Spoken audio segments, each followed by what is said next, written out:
Today I'm joined on the Makeup Insider by Andrea Damyon. Thanks for joining me. Thank you. It's so nice to be here. I've been watching your podcast and seeing you, and it was so nice to finally connect at Fashion Week and to be on here today. I'm glad you're a listener. Thank you. I am.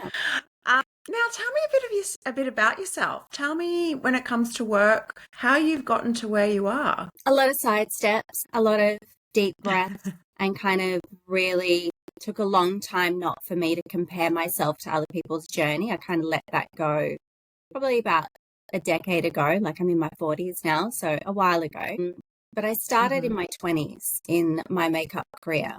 So I started actually in film and TV. So I was doing special effects and long hours, and it was crazy. It was amazing. And then I kind of took a step back and just worked on counter. I really got a lot of benefits from working on a counter, and I actually was one of the first team members to launch. It was Shuyamura when it came to Australia. So I was there for that launch. Yeah. And I had a really incredible, amazing clientele. Definitely a mix of cultures. So that really opened up my techniques and my perception of beauty. And then, like, to be really honest, it's been a whole kind of snowball of, I've always worked in sales, and then I went and got a certificate in training because I really wanted to be more of an educator in makeup. And then whilst also freelancing, so doing brides and shoots and everything in between, and whatever, you can kind of get when you're young and fresh and hungry and ready for it all. And then I've kind of just come into a place where I now do all of it, but I'm more focused on, I work with education and sales with Makeup Forever, and also like do artistic work, because that's also a very big requirement. And I also, just like my 20-year career, now really focus on editorial fashion, but I also really love my bridal and my event because I just love making women beautiful. So that's really my focus, and happy to finally kind of get here. Yeah, wow. I didn't know you started in film and television. Yes. Straight from college. My teacher said, who wants to assist on Australia? And I put my hands up, and it was the last week of filming. And then someone noticed me and said, hey, I need an assistant for Gladiators, that TV show where no one's wearing much and they're all battling. So I straight away got like a paid gig on that for months, and then it kind of just went on to, the next telly series or mini movie or something like that for a while. And so then you said you went into retail. So you said Shiramura, first one? The first counter you worked on, or did you work on many different counters? Or? I'm just trying to think. I'm pretty sure Shuyamura was my first one. I think I might have worked for like maybe a few months at that Inglot shop. It was like, I don't think it's really. Oh, yeah. Yeah. So they had all the color bricks and the different colorways. So I worked for a little bit there, but I had worked mostly in fashion in my teenage years. So I did have that retail experience. Yeah. And how did you develop a relationship with Makeup Forever? 8 years ago. So I think it was a friend of a friend, because what was I doing? I just finished teaching at a college because it had actually closed down. And so I was in between kind of work and freelancing, and a friend of mine actually said, hey, I know this makeup artist, she's posting for a job with Makeup Forever, and all I see is her getting flown to Paris and doing this amazing work. I'm not sure what it's about, but why don't you check it out? So I did, and the rest is history. But it really is a really unique job as a makeup artist, I think, in this industry to actually have, because you either work kind of on counter, or it's not like a hair salon where you kind of have your clientele coming to you, and then you can have, depending on your salon, those moments of fashion, and you get called to different shoots, and then you become a bit more of a session stylist to a salon. We don't really have that kind of, obviously, dynamic here in Australia that much when it comes to to makeup, it's kind of like you're either on counter and you might get some work on a show if that company is there. But with Makeup Forever, because of all my sales and education history and also my freelance work that I've always continued and have, it was just a combination of having that skill set that got me the role. And 8 years on, here I am still working with them. And what does your role involve with them now? It varies. It's definitely become a lot more, I guess, singular focused, but for the, I guess, last 7.5 years, it really was a little bit of everything. So the whole team, not just myself, and there was 4 of us, I think, and now there's 5. Actually, we just got someone else on who's an incredible artist. I won't name them, but they've just joined. So we're now a team of 6, but it was more, I would go to Sephora, educate, both in store, but also we would create online sessions or online videos and content. We would also in terms of sales and knowing, I guess, our Australian market, what artists are saying, what the public is saying, looking at products that are coming, and then also helping to choose the selection, whether it be the entire selection, none or all, to our market. So it's definitely that feedback, as well as not only on the ground as a consumer, but also as an artist, because we get asked a lot of the time. There are some products we've been asked for quite some time, which, there are exciting things coming ahead. That's all I can say with Makeup Forever. I can't say too much. And then also PR. So we now have an incredible lead for PR, but prior to that, it was all of our team's kind of effort with who do we know, who are our artists here in Australia, who can we support? And with Makeup Forever, the brand DNA of that brand is not only incredible performing products, but it's also built on artistry.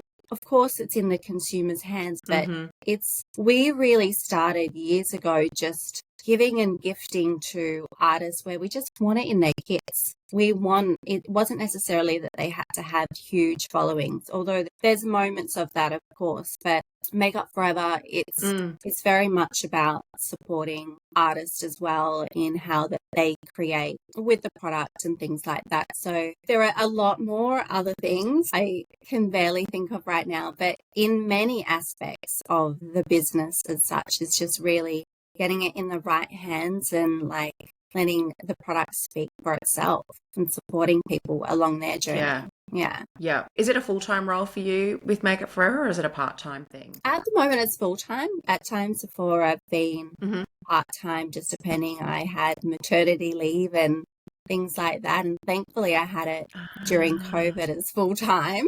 So it is full-time. Yeah. Again, in the past, I might just use annual leave to do more freelance work, or again, there's so many opportunities that I might have a freelance job, but be able to incorporate Makeup Forever in that. So it kind of really has always worked quite seamlessly, because it is very important that we continue as artists and to grow that as well. This Fashion Week, Makeup Forever was one of the sponsors. Yes. Tell me about that. Tell me about your involvement.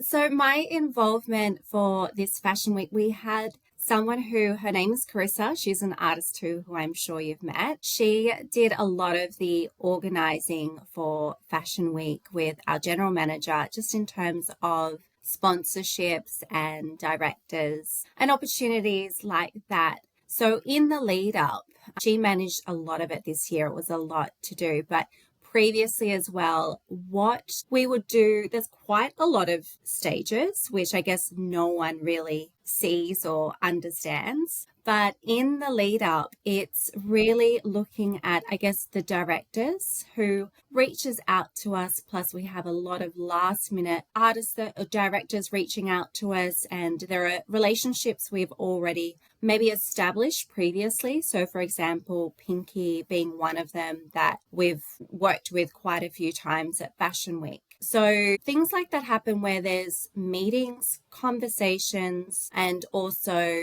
looking at how we can support. And usually that's always through product and just making sure we have the right product to that director. And there's a lot of ordering and time, I guess, that and planning that goes into that, because as an example, you have the director will have like the test usually a week or a couple of days before the show. So we need to forecast weeks in advance what products we're sending, because it takes, any company that's, I guess, sponsoring in that way, what we're going to organize and ship out. So that's where it really helps as an artist. And Carissa, who also works with that, is an artist. So she really understands, or we've understood in the past, what we generally need, and we can add some things in at the end to support that creative process to the director on the day. We can also, there are times like myself and Carissa, we're working artists, so we look at schedules, we see how we can be available to also the director. And then there's also managing a little bit of, I guess, merchandising is not the right word, but just making sure there's stickers on things that have our logo, Makeup Forever, making sure that's all in play. But also for this year and previous years, I've also been asked to direct, and sometimes that might be like a previous relationship I have with a designer. So I've done Anna Kwan before, and I'd worked with them quite often before. So that's how I worked with them, and through Makeup Forever. And this year, again, it was really last minute that I got a directing opportunity. And so I guess in that moment, I also look at who can be on my team. I look at what I think the look might be, because again, the trial wasn't until like 3 days before. So it's about knowing those designers and then adjusting last minute, and then ordering everything that's needed, organizing the team. And in terms of Makeup Forever, we really love to support the artists, and we gift a lot of product. And I know in the past, or I don't know if you would have heard, there's definitely other companies that sponsor, but then they might take their product back. So we definitely don't do that, because we know, as we're artists ourselves, how hard it is backstage, and you don't generally get paid, and there's so many other things we will go into. But just the fact that artists can walk away with a really great amount of product they've used, and of course it's an incredible product to Make Up Forever that all artists love. So there's much planning ahead of Fashion Week that goes into it. Can you tell me a little bit about the trial when you're coming up with the look? What's the process? Are you mood boarding? Are they mood boarding? Are you trying different looks on the day? How does that happen? Really good question. So a lot of people wouldn't be aware that. And it's really good to know if you're on a team or, again, beginning at Fashion Week, that you generally get the mood board actually from the stylist. So it's the stylist that is working with the designer that really understands the entire concept and puts that together, puts a mood board for the hair and the makeup to be cohesive with the actual set design, whether it's on-site or off-site, and the actual collection itself. And then they have a lot of communication with the designers to make sure everything, is coherent to the designer. And then that's when both hair and makeup will generally meet on the same day. We have agency models that come to us, usually models from the show, and we will have the opportunity to do the from the mood board, create and interpret it from that way in the direction we're given. And then we make sure we take photos, and the stylist is always taking photos, and then making sure that that's kind of ticked off with the designer and the stylist. Or we might be making adjustments on the day of the trial, and there's many adjustments that can happen at the show as well. But that's where it kind of all begins in the trial. Like, before you get there, you have an idea, and then you take the images, or then you further explain it on the day to the team. But of course, it can, I think it's one thing to note from the trial. As we know, nothing is always completely set in stone. There's been times when during a rehearsal, things like lighting and maybe the reflection from the floor or the carpet or whatever the atmosphere is, it might just all of a sudden be like, oh, this look is now changing. So again, it's like it can completely change in different stages of the process. Yeah. Yeah. Yeah. Okay.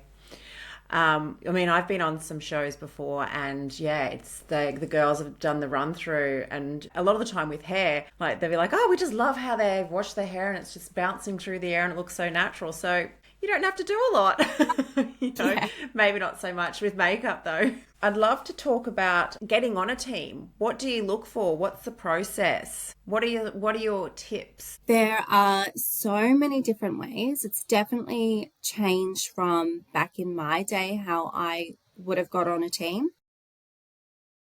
Mm-hmm. I would say to get on a team. So you need to consider if this is kind of advice for no one that's been on a team before, because if you've been on and then done a great job, I think it's much easier then to just kind of continue. But if you haven't been on one before, I'm just going to speak from myself and what I look for. So I definitely have always brought on some people that I've never met and never known, but it will come through. So I'll get a lot of people kind of message me, say, love to do this. And sometimes people will just give me a whole long list about themselves, which is really, really kind and polite. But then I will then look at their, say, social media and see perhaps that, their work might be lovely, but it's a whole mix of different types of makeup, from theatrical to natural, and maybe the lighting of their photos is not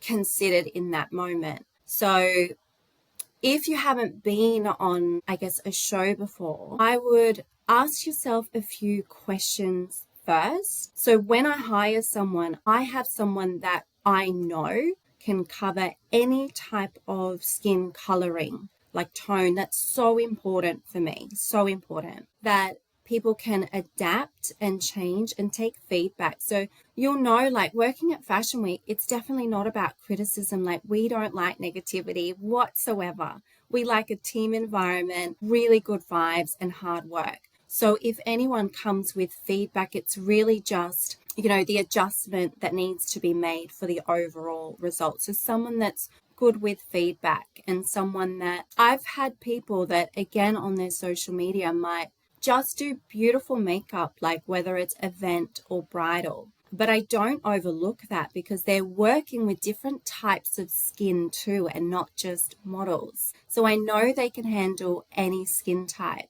So ask yourself if you have a strong kit that can kind of create to any base and any skin type, and you have the skill set to adapt and to change, and you can take that feedback and work under pressure. So if you know within yourself, then that, if you think, yes, I can definitely do all of that, then that's definitely a sign for you to start networking to get with artists on Fashion Week.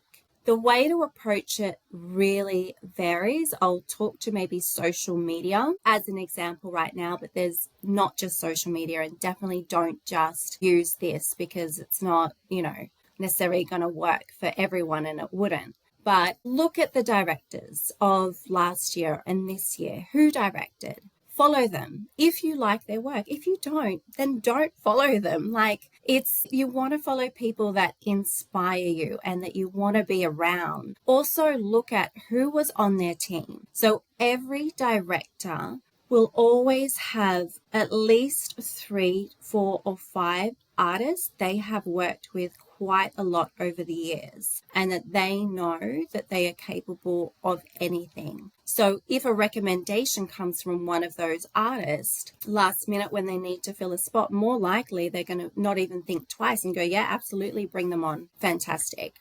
So look at who else is working on the shows. Can you follow?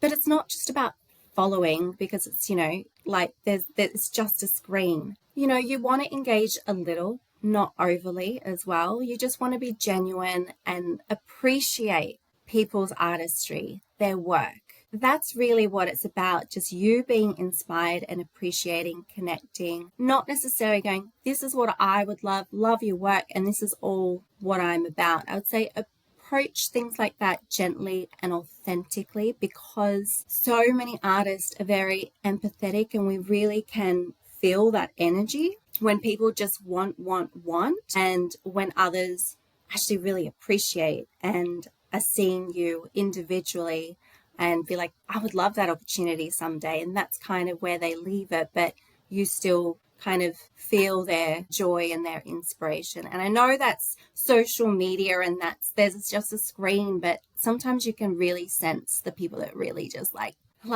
it's kind of just like, slow it down, calm down, because you never know what the artist's life is like as well, and what we all go through. So there's ways to connect in that sense. But I'd also say, look at it's not just Fashion Week. Like, there's so many opportunities through the year that small shows or big shows will come up, whether it's for designers or for a brand or something else. So the more you kind of try and just connect and make your own connections, in the sense of try and get your own work, whether it's so small, it's still a stepping stone. It's still an experience where you're going to learn from, and that you can build upon that, because the more people you kind of meet with a positive can-do attitude, the more people will kind of remember and be like, oh yeah, I saw that person. They worked really hard. They did a good job. Bring them on. So you can definitely start with social media a little bit, but you've really got to, through the year, create your own pathway and network in so many ways, whether it's email, whether it's just trying to get collaborations with photographers and a model and things like that, and create your own identity. And then, you can showcase that in other ways. A lot of it comes through either recommendations, especially last minute. So it's kind of like, even if you've worked on something through the year and you might have mentioned to another artist, not a director, oh, love Fashion Week, love that opportunity one day, but let me know if you need help with anything. I'm here to learn. Like I'll take whatever, like I'm here to support you, I mean, I guess that's a bit of a roundabout answer. What do you think, as well? I really loved what you said about the connection and about it can't be about when you reach out to somebody about take. It's about give. Does that? And I think you really put across that really, really well. And sometimes it's really hard to know what to write in a message to somebody. But if you just come from a really genuine place and you really do love that person's work or you love their vibe, I think that's a really good place to start. I think your approach is really important. I also think the easiest way to get on a team is to be recommended by somebody. Yeah. And I've been recommended, and I've recommended people as well. And one thing I will say is the people that recommended me, I never asked them to recommend me. And the people that I recommended, they didn't ask me to recommend them. And I'm not saying that you can't maybe ask people to recommend you, but I know the people that I recommended, I know them really well. And actually the person that recommended me here in Sydney the first time, I wouldn't say she knew me that well. Maybe she knew me because I was on the because I've got the podcast. But people will recommend you if they like you, they think you're a great artist. I think one thing I used to think when it came to Fashion Week was you had to be this amazing, incredible, out there artist. And it's really not about that. It's actually about you as a person.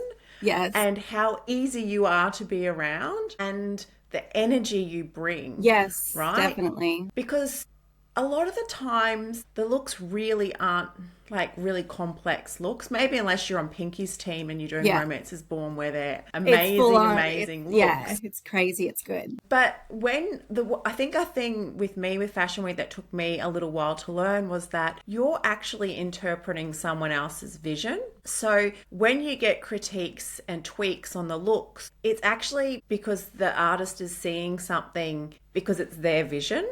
Yeah. Does that make sense? So they're trying to, it's not always easy to convey your vision of what you want for hair and makeup. So when they're tweaking things, it's because it's what their vision is. So I think that's really important to not take that personally and actually understand that side of it. Mm.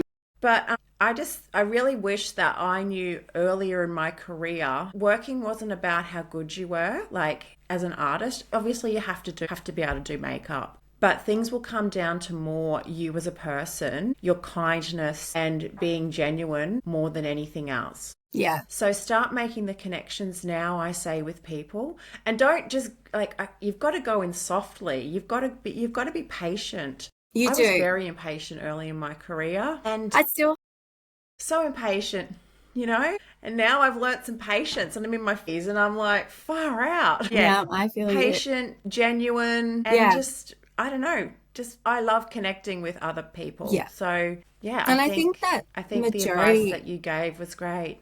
I think majority of the artists that are there feel the same way. Like it's a moment where we all finally get to connect after, like, even we hadn't met each other before, but I've been watching your podcast and I'd seen how you, I guess, are creating this really beautiful community within our makeup industry. And so I just genuinely feel so much love towards what you do. And so when we said hello, it was just a nice moment, but that's all it was. And people think we have time to talk and we don't.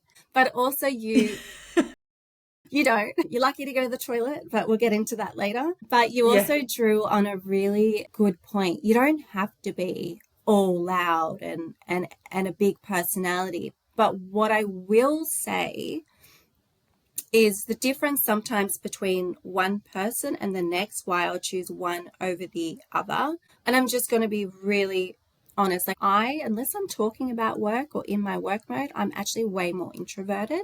I don't care if someone's introverted or extroverted. I love both. It's all great. And just say equally the same skill set and equally as kind and nice and good to be around. I will choose the person that I know and I can see and feel has that quiet confidence within them, rather than if someone, and we all do this, but especially when you're just beginning. And I will give you guys actually an example of how I got a fashion show when I was too direct, when I was still studying for a good label at the time. So it's about having a quiet confidence, knowing your capabilities, but also don't downplay yourself. So it's fine if you're introverted, but don't also mistake that with if you don't feel confident. So people can say, oh, I know I'm only this and I only do that. And, you know, I this and that. And it's like, I need, especially as a director, because if things go wrong, it's not anyone else that gets the fallback. It's just the director. So it's like having that quiet confidence, or it might be a bit louder, but that someone can, if they're working, they can either do it, or even that confidence to say, actually, I'm not that good at that skill set, like just say blocking a brow, but I can do everything else with perfection. So maybe allocate someone else to do that part. And so if you can communicate with that quiet confidence, that's no issue, because directors or people that are organized, we can work our way around that. But if you're not confident to just kind of have that within yourself, it can really show. And try not to downplay yourself. Like if you've got the skill set, believe in yourself, within yourself first. Like that's really important, because that is something that I find is not hard to kind of pick up. Would you agree? Especially when you're beginning. Yeah. We all Yeah. I mean, we're all like, is this going okay? But you also know you can yeah. adapt and change. But then there's a different side to people when they're kind of beginning, and it's like, just, if you're very unsure, it's like, I know a model can sense that through how an artist holds their Yes. brush, how they prep the skin. And I'm sure you've seen, sometimes you have an assistant that's never assisted before and you've asked them to prep the skin and they're like, very lightly and beautifully, and they're just learning. But that's whereas your artists, you get in and you show them. At Fashion Week, there's kind of no room for that kind of energy. It's that confidence of just being able to do it, because a model will be able to read that, or others can read that, and then they feel like, how's this going to go for me? You know, and then it can just change a little bit of the energy. So I would definitely say you're correct. It's a lot to do with, you know, who you are, your energy you bring, but also it's okay to doubt yourself. Even as a very experienced makeup artist, we all do still, but it's also how do you project it when you're uncertain. It's kind of like you need to be aware of that space you are holding for others so that you have that quiet confidence to work through that. Does that make sense? Yeah, it completely makes sense. And I'm just thinking if someone is at that point where they, you know, maybe they are a little bit nervous and they are new, but it is something that they want to do. I'm sure there's always room for assistance for people just to come on and, I don't know, maybe do the body moisturizing and things like that. They're a bit nervous. They like to suss things out first. Like maybe make it clear that you want to come along and be an assistant. You don't necessarily want to be doing makeups yet. You know what I mean? Yeah. We need people of all levels. Yeah, So, definitely. I mean, that could always be an option. Definitely. And that's also like a really good point. And I think it's a good point for like anyone that's like working, any artist that's working through the year. There's definitely moments for assisting. And I know this year we had a few shows where we had to do nails and we hadn't done that in a while. So assistance always, I started Fashion Week assisting and it was just nails and just body lotion, but you got to see how everyone worked. So what do you look for in I think that's a great place to start. Yeah. Mine's probably mainly their energy and their personality, to be honest. They have, like, it's just like a calm, easy to be around person, right? And then can take instructions really well, really. They obviously need to be able to do makeup, but I find the makeup's is the sort of least of your worries, right? It's about finding the right person to have around for me. Yeah, definitely. Yeah. I like to have met the person beforehand. Yeah. Yeah. That's true. Let's talk about the payment side of things or sponsorship when it comes to being on a show. And I can talk about my experience with it too. Oh, well, I definitely want to hear yours. Go first, actually, if you want, about with my sponsorship and payment. So the one thing I want to mention, actually, that I didn't bring up before about how to get onto a show, you did touch on it. Once you've done one season of Fashion Week, whether it's actually either here or in Melbourne, it's much easier to do the next years because you know people, you've got the connections. So definitely the first year might seem a bit tricky, it might seem hard, you might get one show, but the next years are going to be a lot easier. Definitely. So payment or sponsorship, I've done shows for both with sponsorship and for payment. And I will say this year for Fashion Week, all of my shows were paid and some were paid and had some sponsorship. Yeah. So whereas last year when I did Fashion Week here, I think I got paid for one show. Whenever I've done Fashion Week in Melbourne, I've always been paid. Okay. And that doesn't mean that's how it's going to be for everybody, but it just depends on how much you want to do it and how much you've got to gain from it. Yeah. Oh my gosh, that's actually coming up. I'm pleasantly surprised in learning that. Like, I actually think that's a really good thing. I want to know, as a listener right now, is without telling me, because I don't think, telling me the amount, was it a good amount to just cover, say, parking and the day, or was it like close to a certain rate? Like, was it kind of in the middle, or just so I'll just tell you what the ranges. I'm just going to tell you the ranges of what I've been paid. So I've done Fashion Week here and I've done it in Melbourne, and I'll tell you I've been paid best in Melbourne. Yeah. Because it's more of a fashion festival too. People have to understand as well there. So I've been paid anywhere from $200 to $500. Okay. For a show. Yeah. Yeah. That's so good. Depending on the show. One of the shows I was paid and I also got product, and it was an amazing amount of product. Yeah. And I guess it's just luck of the draw, right? Yeah. Last year, last year I was paid for one show and I got product. But that's what I was going to say. Like, I think one thing to understand is that if you're happy to, like, if you've got something to get out of doing a show without getting paid, then that's good for you. Do you know what I mean? Like, I think different artists are at different points in their career as to what they will do. So the one reason I would tell people, like, someone did ask me, so why do Fashion Week if you're not getting paid? So you can get product, so you can get extra product for your kit.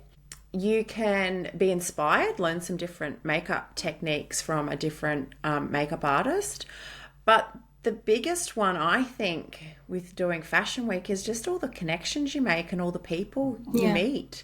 The number one way I get work is by being recommended from another makeup artist. So the connections you make, you know, are great. But then you might be a makeup artist who's been in the industry for so long and you don't need those connections and you don't care for that. Or you might be someone who's new to the industry and you don't care for that. So it really just depends on where you are in your career as to what you'll do. So what is your take on payment, sponsorship and all of that kind of thing? Well, honestly, I have just learnt something from listening to you, because I didn't realize, like, even prior with Makeup Forever, I've done other shows with other companies. So again, like, I'm also a freelance artist. So if I'm not in one capacity, I'm in the other. So I've done things where, again, it was just payment for product of other companies and things like that. So I am pleasantly surprised to hear at least there was some form of payment, which obviously helps cover other expenses and things on the day. But I've always just done, like, not been paid, I guess, in terms of Fashion Week or Fashion Week shows. It's always been a, like, receiving product kind of thing. You know, I do hope, you know, things do change and it's a little bit more payment, even though product is great to receive, definitely.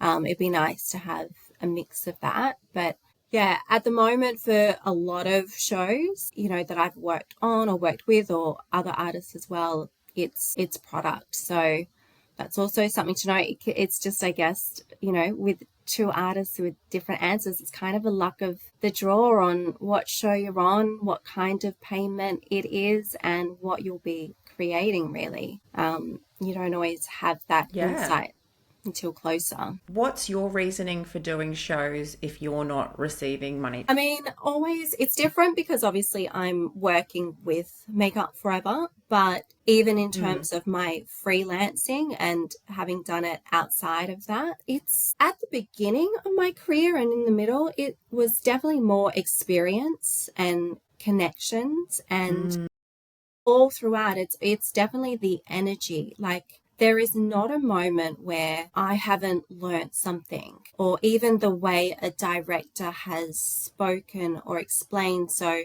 even though I've directed a few shows, for example, I worked on Age this year, and the way Isabella, I think you say her last name Schmidt or something. Schmidt. I'm not sure. Schmidt? I should know. Yeah, I'm not sure how you say her last name. She does the most beautiful, refined, natural makeup, but the way she explained and wrote all the details down and then demoed it, I learned so much just with how she communicated that to a big team, and how you really couldn't, as an artist, kind of go outside that perimeter because just because of how she delivered that information. It's really just about doing makeup can be lonely, like, throughout the year sometimes. Like, let's just be real, and we're all just talking on a screen, which is great to connect, but it can be lonely. So it's those moments where you have, whether it's a PR event or it's Fashion Week, you don't always get those long opportunities to have a full-on catch-up. But it's that moment where you can be proud of each other, see how, you know, people that inspire you work alongside of you and create something together. Like, it's just that energy I really, really love. So yeah. I suppose for you, now that you're in a different stage in your career where you are maybe more in the directing world, when you're on a show, you're sort of taking, like, you're looking at how someone directs a show and learning how they do it. So I think that's, you know, because there's always something to learn. So yeah. And as you say about the loneliness, you know, I think being a makeup artist is very lonely. There's always something to learn and there's always someone to meet. So, yeah, I think there's always something to learn. And what about for someone who hasn't, it's their first time going to a show or, being part of a team? What can they expect on the day and the lead up to Fashion Week? Good question. So usually a director, whoever's in charge, will set up maybe I think WhatsApp is a lot easier this day, like a WhatsApp chat where everything's communicated in terms of Fashion Week. Is it on-site or is it off-site? So on-site means it's at Carriage Works, first of all. Is it off-site, then you'll get a location usually a week before or maybe a little bit closer to the date, usually around Sydney CBD, in an area for where it's going to be, where you'll be setting up for makeup. So it's always one or the other. Then when you get to the show, call time is generally 3 hours prior to the show, but it can be 4, 5, or 6, depending on the look and how detailed it is. But generally allow at least 3 hours before. But you will be told what time the call time is and then what time show time is. So also allow not only show time, but a little bit of time after, because show time is when you're backstage and doing touch-up. So you'll go there for your call time. You'll have time to set up. You'll generally be briefed, usually with a demo from the director, depending on time, but usually the director will demo and also have maybe images and an explanation of how they want the look to go. And then basically you don't get a choice who sits in your chair. So it is just the models that come in, they go to hair, they go to makeup. There's a coordinator that is coordinating the models themselves. And so it's just who sits in your chair that you need to start creating on the look. And then they go off to hair or vice versa. So generally you might do 2 or 3 models in that period. It's always safe to say the director will make sure that usually they need to time it out, but 2 people at least, are done by an artist. And then there might be a few extra where they've got to work that into the time. And then there's rehearsals halfway. So even halfway through a makeup, they get called away. They go for rehearsals. Any changes, you've got to adjust again if you're given that direction. But I'd also say if it's your first time, when you've done a look, before you set the makeup, so sometimes you might not even be using powder, but before you set it, if that's the look, make sure you actually just take the model to the director and be like, how is this looking before I set it in? Because in that way you can make any adjustments. Basically then the show, say the show's at 3 p.m, then at least by 2:15 or 2:30, everyone's getting dressed. That's when the crazy things happen. You need to have a touch-up bag. So that's also really important. And then clean brushes and everything like that, reset. I do like that Smith kit one for backstage. That's definitely a good one to have. And lights also, a little carry light. So it's things like that. You don't, in the makeup chair, you've got all the lights set up if it's a Carriage Works, but have a little handheld light for backstage. So when you're touching up makeup, and again, you'll get that direction of what's needed. And then the moment they're getting dressed, it's so fast paced. And it's usually the director that will be backstage with either a few people or most of the team. It can depend on space. So there's also that to know. And then it's pack up time or reset. Just on that note about who's backstage, I suppose if you're new as well and space is limited, I mean, don't be upset or don't take it personally if you're not backstage, because the director will generally want people they know and they've worked with before backstage. But yeah, the spacing can be really, really tight. The other thing I did want to add in there was that generally when you get like an email with like the call time or all that and generally the briefing of what the makeup is, if there's not a sponsor, the key makeup artist will let you know all the products that you need to bring that are going to be used on the look. Like that might be, it might be like a black eyeliner or something like that. And if you have the ones that they're specified, bring them along. I mean, if you don't have it, I wouldn't be worried. I'm sure that you'll be able to use the directors, because these are all the things that used to stress me out. Like, oh my gosh, what if I don't have all the things that they need me to have? I know. But generally communication is really good, and generally people are really kind and they're happy to share and help if needed. I also had someone actually, it was a question that was posed this year. It was like, do we bring our hair kits too? And so that's something where obviously if you're on a shoot, you know, we often do hair and makeup, but Fashion Week is definitely, if you're there for makeup, it's just makeup that you're prepping for. Your hair is definitely separate. So those are definitely separate on the day in that sense. One thing I do want to add about when I was talking about the payments for me, this year I think I actually did 5 or 6 shows. Majority of the shows that I did, I only did 2 makeup shows and I did 3 hair shows. So just...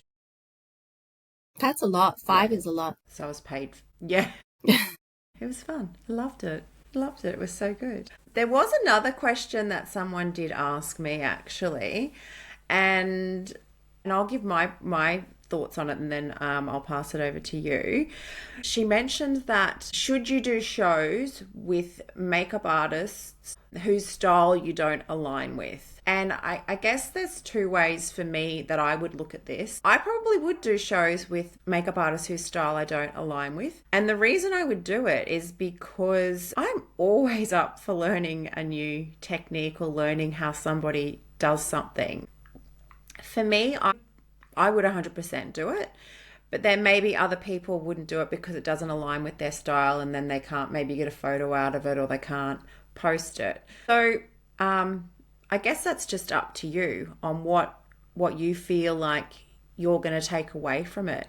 What do you think in that situation? You know, I've actually had 2 different thoughts about this myself. There have been years where I've looked at, I guess, all the invites of what shows I can do, and I've gone, okay, I'm going to go with something that's more aligned to my marketing and my dynamic for this year. I still think I don't know if I did something that creative that year, but that was my focus just for that year. Whereas there's been definitely other times, and you're right, like doing something really creative, or because when you have a variance, it's just, you get to change how, your techniques and everything that, you're used to doing. So I do like to vary it myself as well. I'd say if you're like beginning, I would say embrace it all.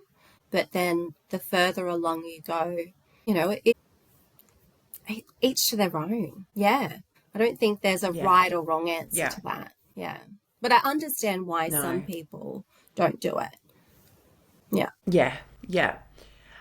You mentioned something right at the beginning of the podcast, which I wanted to bring up, and you said that you've stopped comparing yourself now as a makeup artist. I would love to just chat about that a little bit more, because I feel like that's something that a lot of us, especially when you're younger maybe or starting out, you can compare yourself to other people's, maybe their makeup, like comparing your work, but then also comparing where you're at in your makeup journey. So talk to me, tell me how what things you've put in place to stop the comparison.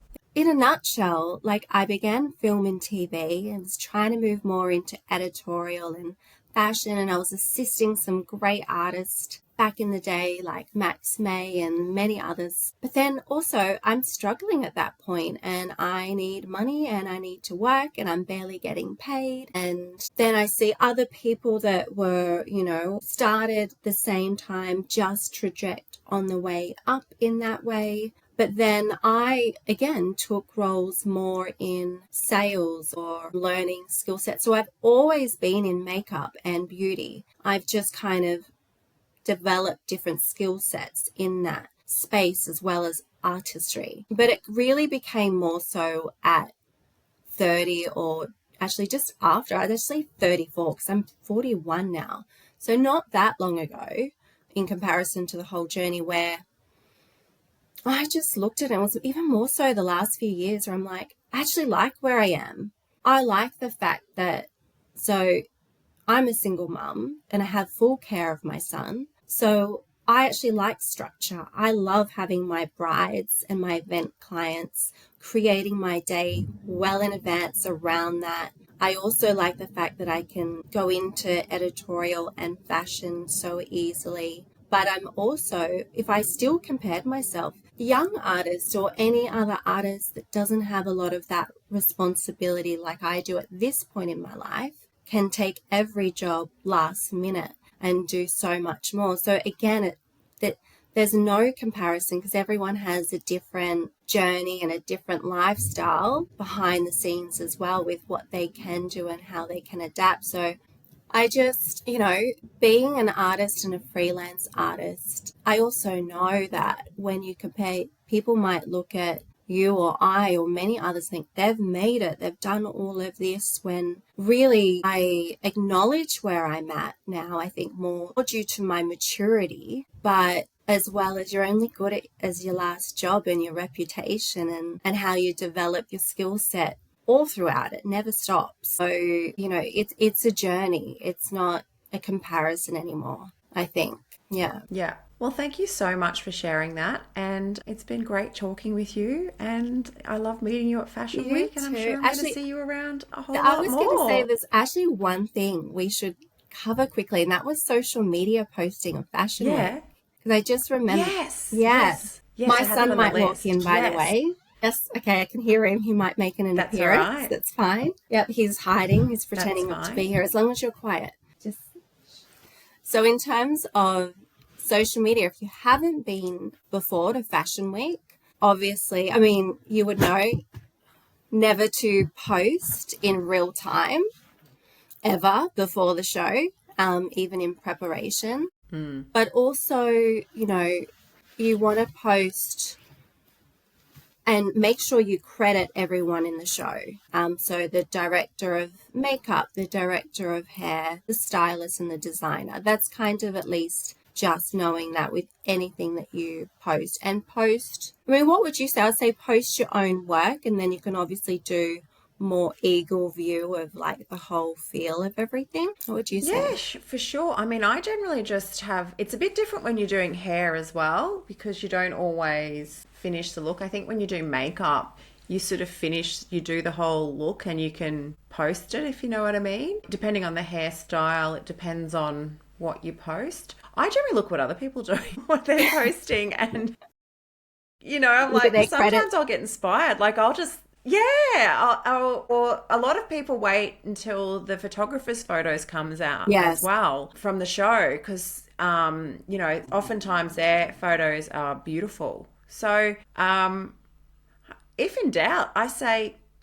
ask someone who was on the team who's maybe a little bit more senior than you. Yeah. That's what I would say. Always credit the key makeup artist or hairstylist. That's really important. The sponsors. Sometimes people send out who the tags are, who to credit. In a group chat. Yeah. I just think you can always ask, right? Always ask the question if you're unsure, but definitely do the crediting. Definitely. Yeah, a big no-no would just don't post while you're there in the moment of it all. So yeah. I mean, you can post a picture of you in the mirror or whatever. Yeah, backstage, but not of the work. But before show. Yeah, not of the models. Yeah. Yeah. That was a great one to bring up and to remember. Yeah. Thank you so much. No, that's all right. It was a pleasure to finally connect with you. Yeah. We'll see you around. See you. Bye.